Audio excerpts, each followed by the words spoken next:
Hey guys, what's up? It's jibbitjay with another video. In today's video, I want to show you the new controller from Easy SMX with USB-C. Let's first talk about the price. The controller starts at $55.95 if you order it directly from the Easy SMX store online.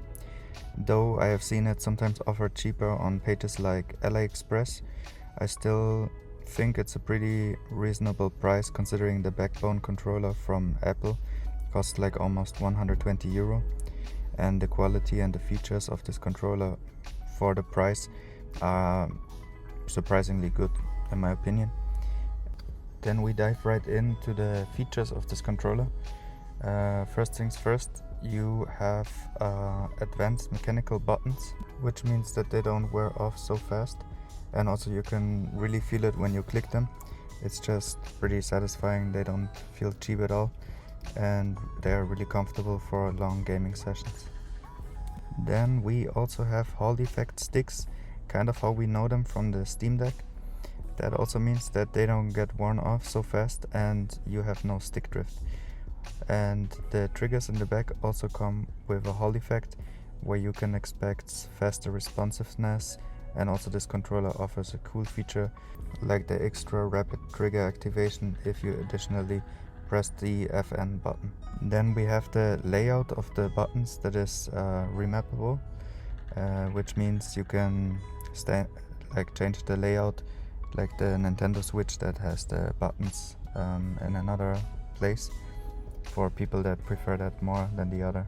Then we have a 6-level adjustable vibration, though sadly this can only be used for streamed games. It doesn't work yet for Android or iOS games. In the back we have two mappable buttons, M1 and M2, and you can basically put any combo or whatever you want on them. Then we have the classic turbo button, which we may know from old controllers. It basically just spams a button, and it has 4 different levels of how often the button gets spammed or repeated. They also advertise that this controller works well with all the streaming services, as example PS Remote Play, Steam Link, Xbox Remote Play and others, and also games on iOS and Android like Call of Duty, Minecraft, Genshin Impact and much more games. Here's a quick view of the layout of the buttons. I think the buttons are pretty self-explanatory, and you have an LED that changes the color depending on the mode, or better said, the device that you are connected to. For me it's gonna be green because I'm on the iPhone, but for you it's gonna be another color depending on which device you're gonna be using. And here you can see a list with all the devices that it's compatible with. Also nice thing about this controller is that it's practically compatible with all the devices that have a USB-C port, and also because you can stretch it out to the size that you need, and it can be it starts from 10.2 centimeters and goes up to 17.6 centimeters. And the USB-C port is also not 100% fixed. It's a little bit flexible, so you're also not damaging your device if you try to plug it in. It kind of has like a little space that it can move around.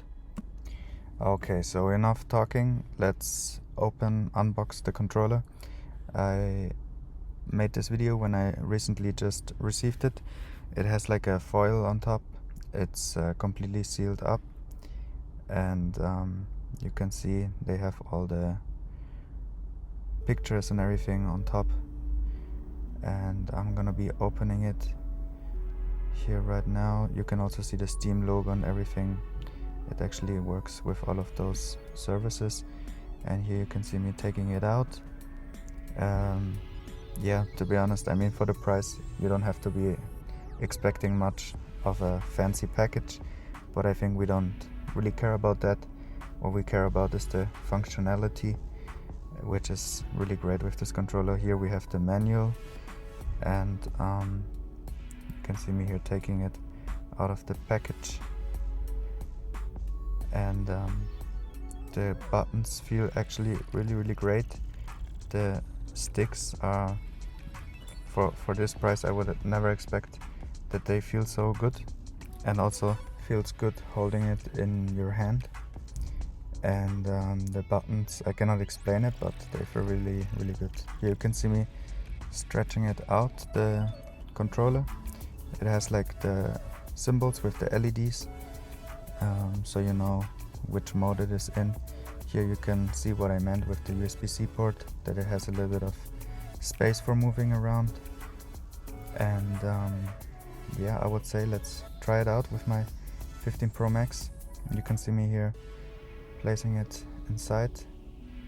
It's actually pretty easy. Only bad thing was I had to take it out of my case. It didn't fit. And now the LED turns green because we're in iOS mode, and it got right away connected. And you don't have to do actually anything. You can start right up the game that you want to play. And we're here on iOS 18, so as you can see, it immediately goes inside gaming mode. You also here down below have a USB-C port where you can charge it while you play, which is also really nice. At the beginning I didn't even see that. So you can right away charge it while you're playing when you have a long gaming session and you're running out of battery. It's perfect for that. I just have to make the quick update. I'm gonna skip it. And yes, you can see Resident Evil VI on the iPhone 15 Pro Max. I'm actually really surprised how well they made this game on the iPhone 15 Pro Max, how well it runs. And the controllers, they have no delay because you're right away connected with USB-C to the phone. And as you can see, it works well. I didn't have to make any settings, nothing. I just plugged it in right away. I started the game up and it worked just fine. And I have the feeling it's way better than a wireless controller or anything else like that. So then after that I also tested Call of Duty Warzone on the 15 Pro Max. Yeah, I decided for that one because it's one of those big titles that everyone might try. And also I didn't have to do anything. I could just start the game. It right away recognized that I'm connected with a controller. And you can see me here already finishing up one enemy, and it felt really good. I had no delay, nothing, and it was actually really nice experience using that controller. I didn't make a video about this, but I was also playing a lot Call of Duty Mobile, and it also works really well, so I can definitely recommend it.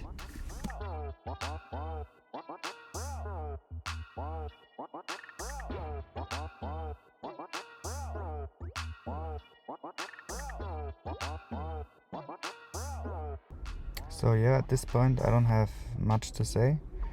I am really happy with this controller. I 100% can recommend it for anyone that doesn't want to spend a lot of money on a expensive controller, as example the backbone controller that Apple offers.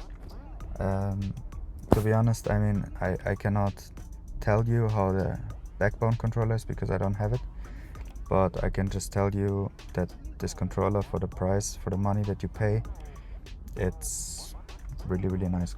Like, if you are thinking about buying it, I can definitely recommend it. And I don't know if I mentioned it before, but I bought this controller from my own wallet, so I'm not sponsored or anything by the brand, so this is my own opinion. And yeah, if you're still watching at this point, thank you very much for watching the video. I hope you liked it. Maybe if I have time, I'm gonna make more videos about more like MacBook stuff again, because it's been a long time since I didn't make videos. And I hope you enjoyed it. If you give it a like or subscribe to my channel, I would be really happy. And let me know in the comments down below what you think. And I hope to see you in the next videos. Bye bye.